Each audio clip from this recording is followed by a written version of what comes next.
Selamat datang di video kuliah TK2103 Termodinamika Teknik Kimia bersama saya, Anggi Traksajati, dengan topik penggunaan steam table dan Mollier chart.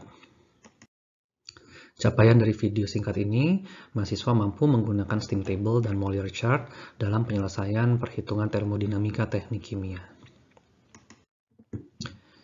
Berikut adalah contoh dari sebuah Mollier chart, atau dalam kasus ini adalah pH diagram yang memberikan informasi terkait kesetimbangan fasa. Dalam kasus ini, pH diagramnya berlaku untuk air murni. Bisa kita lihat pH diagram untuk water and steam. Jadi untuk komponen-komponen lain nanti akan ada pH diagram sejenis, bentuknya mungkin banyak kemiripannya, tapi tentunya dengan angka yang berbeda. Misalnya nanti ada pH diagram untuk metana murni, etana murni, propana murni, dan sejenisnya. Apa saja informasi yang terkandung dalam pH diagram ini cukup banyak. Misalnya kita akan mengetahui kondisi atau fasa dari air pada seluruh variasi kondisi operasi, tekanan, dan temperatur.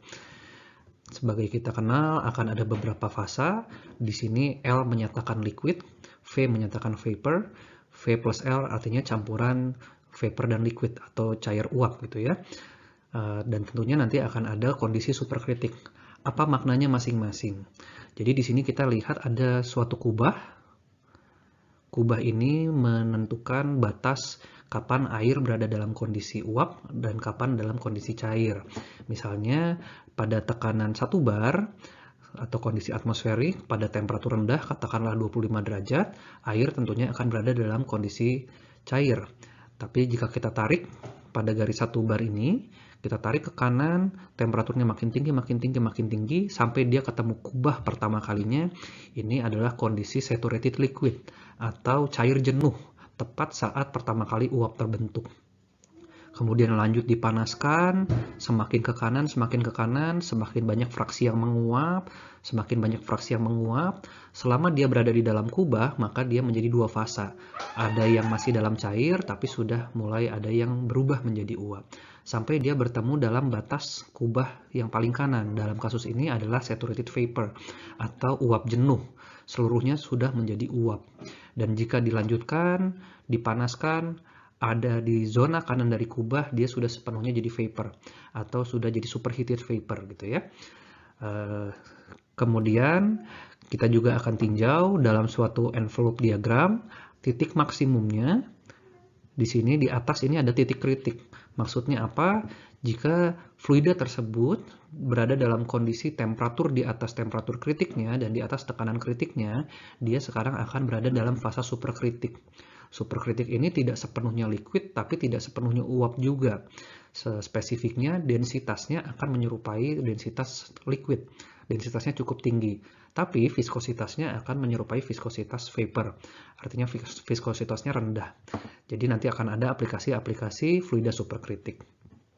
Selain mengenai kesetimbangan fasa, ada cukup banyak juga informasi-informasi lain yang dapat diperoleh dari pH diagram ini. Misalnya tadi pada 1 bar, berapa nilai entalpinya? Cairan jenuhnya adalah di batas dari garis saturated liquid di sini. Kita bisa lihat, oh berarti entalpi saturated liquid pada 1 bar itu di daerah mungkin sekitar 450 kJ per kilogram. Kemudian kita tarik ke kanan, ujung kanan kubah, entalpinya berapa? Entalpinya katakanlah di sini sekitar 2600-an sekian gitu ya, untuk uap jenuh pada 1 bar. Tapi pada segala kondisi lain, kita tinggal tarik saja titiknya, berapa nilai entalpinya bisa diperoleh dari pH diagram. Kemudian juga ada garis-garis lain yang tercantum pada pH diagram. Misalnya di sini ada garis hijau. Garis hijau itu menyatakan rho konstan atau density konstan atau specific volume konstan. Jadi seluruh titik pada satu garis hijau yang sama, ini nilai density-nya sama. Kemudian ada garis ungu. Garis ungu ini fraksi uap. Nah, di sini bisa kita lihat garis ungu yang berpepetan dengan saturated liquid envelope, tentunya ini fraksi uapnya 0. Kemudian yang paling kanan yang mepet dengan saturated vapor, ini pasti fraksi uapnya 1 atau 100% uap. Nah, yang lain yang di tengah-tengah garis ungu ini adalah fraksi uap yang sama. Bisa kita hitung, misalnya garis ungu yang pertama, oh berarti ini semua kondisi dengan uap 10% atau vapor fraction 0,1. Yang berikutnya vapor fraction 0,2 dan berikutnya selanjutnya sampai nanti 100% pada kondisi saturated vapor. Kemudian ada garis jingga ini garis isentropi, artinya semua titik pada garis jingga yang sama memiliki entropi yang sama. Katakanlah berapa? 6 kJ per derajat Celcius atau per Kelvin dan semacamnya. Kemudian ada garis biru itu adalah garis isotermal. Paling mudah dibayangkan kembali lagi pada satu bar saja. Pada satu bar, air itu pasti mendidih di 100 derajat Celcius. Jadi garis biru yang tepat pada satu bar ini pasti isotermal pada 100 derajat Celcius. Ditarik ke atas, ini berarti ada cairan pada tekanan tinggi pada 100 derajat Celcius. Ke kanan bawah ini berarti ada uap jenuh pada 100 derajat Celcius. Garis biru yang lain itu pasti berada pada isotermal pada temperatur yang lain gitu ya. Oke, berikutnya kita masuk ke penjelasan tentang steam table. Steam table ini cara bacanya mungkin lebih sederhana. Jadi kita bisa dapat nilai properties dari steam pada kondisi jenuh maupun tidak jenuh. Kita perlu hati-hati, contoh yang atas, dari judulnya saja sudah saturated water and steam. Artinya, jika kita jumpai tabel dengan judul seperti ini, tabel ini hanya mencantumkan kondisi uap atau kondisi steam pada titik jenuhnya, saturatednya.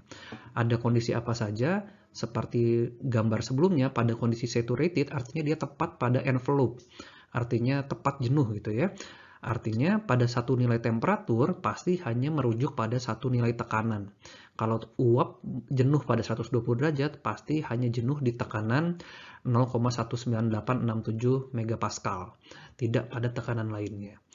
Pada kondisi tersebut kita bisa lihat berapa nilai spesifik volumenya atau 1 per density-nya, berapa nilai energi dalamnya atau U-nya, berapa nilai entalpi dan entropinya.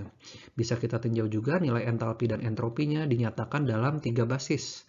HF di sini berarti entalpi jenuh dalam kondisi cair atau liquid. Saturated liquid pada 120 derajat itu nilainya 503,81 kJ per kilogram. Sedangkan Hg itu adalah nilai entalpi pada saturated vapor-nya pada saat sudah sepenuhnya jadi uap. Nilainya 2705,9 kJ per kilogram. Sedangkan yang ketiga itu adalah nilai kalor latennya atau selisih dari entalpi saturated vapor dikurangi saturated liquid-nya. Yaitu nilainya dalam kasus ini 2202,1 kJ per kilogram.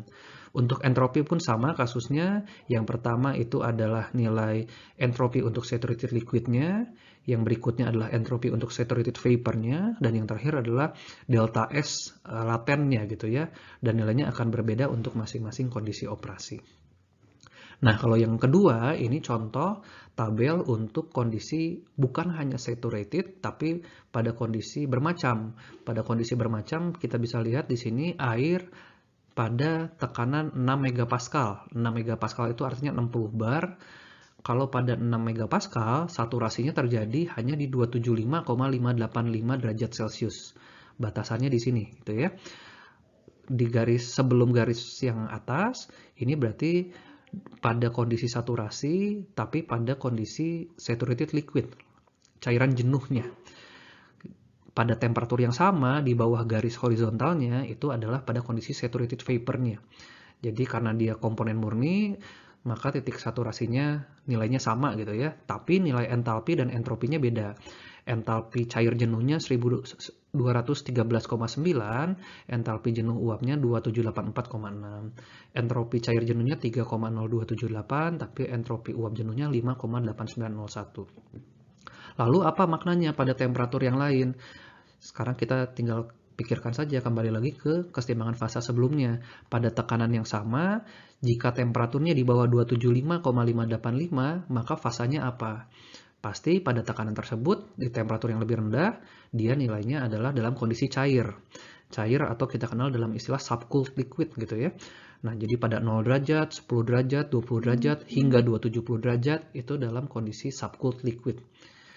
Sebaliknya, pada tekanan yang sama 6 megapascal ini, tapi temperatur lebih besar dari temperatur saturasinya. Dalam kasus ini misalnya 280, 290, 300. Ini yang kita kenal sebagai istilah superheated vapor atau superheated steam.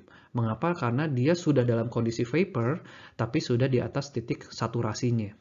Dan pastinya kita bisa tinjau nanti, misalnya sekarang berapa nilai properti steam pada 6 megapascal dan 300 derajat Celcius. Tinggal kita rujuk di sini. Oh, pasti dia sudah memiliki entalpi 2885,5 kJ per kilogram dan nilai entropi 6,0703. Pada kondisi ini, fraksi uapnya berapa? Oh, pasti 1. Mengapa? Karena sudah sepenuhnya melebihi saturated vapor-nya. Lalu sekarang pertanyaannya, bagaimana menggunakan steam table ini untuk nilai-nilai yang berada di dalam kubah? Berada di dalam nilai kubah itu misalnya seperti ini. Berapa entalpi dan entropi air pada campuran fasa cair uap, misalnya diketahui kondisinya fraksi uapnya 0,2. Jadi dia 20% uap, 80% cair di dalam kubah pada temperatur 120 derajat Celcius. Perhitungannya sederhana, kita bisa manfaatkan steam table ini gitu ya. Pada temperatur 120 derajat, maka tekanan saturasinya pasti di 0,19867 megapascal. Nah, kalau kita manfaatkan tabel ini, tabelnya hanya memberikan nilai HF itu pada vapor fraction 0, fraksi uap 0, dan yang berikutnya, yang 2705,9 ini pada kondisi uap jenuh atau vapor fraction-nya 1. Sekarang bagaimana jika fraksi uapnya 0,2? Pasti entalpinya ada di antara nilai 503 dan 2705 ini. Secara matematis kita tinggal turunkan secara sederhana, delta H-nya menjadi delta H saturated liquid ditambah fraksi uap dikali delta H latennya. Atau delta H saturated liquid ditambah fraksi uap kali selisih dari delta H pada kondisi uap jenuh dikurangi delta H pada kondisi cair jenuh. Sebagai contoh, dengan nilai-nilai tersebut, delta H pada fraksi uap 0,2 adalah 503,8 ditambah fraksi uapnya 0,2 dikali dengan selisih dari delta H pada kondisi uap jenuh dikurangi pada kondisi cair jenuh, sehingga nilainya menjadi 944,2 kJ per kilogram. Jadi sangat sederhana. Korelasi yang sama bisa kita gunakan untuk perhitungan delta S-nya, sehingga nanti dari korelasi antara 1,5279 dengan 7,1291 dengan fraksi uap 0,2, kita akan peroleh delta S-nya 2,6481 kJ per kilogram Kelvin. Untuk menerapkan dan memastikan pemahaman penggunaan steam table maupun Molear chart, silahkan berlatih sebelum sesi kuliah berikutnya. Example 7.6 dari buku Smith-Van Ness. Ada steam turbine dengan kapasitas 56.400 kW, beroperasi dengan kondisi umpan masuk steam 8.600 kPa dan 500 derajat Celcius. Dari kondisi ini nanti bisa dilihat apakah dia saturated steam atau superheated steam. Kemudian hitung juga, bisa menggunakan steam table pada tekanan 8.600 kPa ini, nilai entalpinya berapa, nilai entropinya berapa. Kemudian di discharge atau keluar dari kondenser pada kondisi tekanan vakum 10 kPa. Sama halnya nanti keluar dari kondenser artinya dia sudah jadi cair jenuh. Pada cair jenuh di 10 kPa ini berapa nilai entalpinya dan entropinya.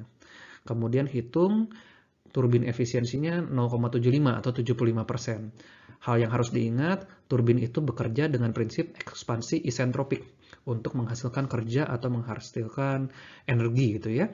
Nah, pada kondisi ideal sebelum efisiensi dipertimbangkan, maka kerja turbinnya itu adalah selisih dari entalpi pada kondisi keluar dikurangi entalpi pada kondisi masuk. Kondisi masuknya tadi yang 8.600 dan 500 derajat Celcius.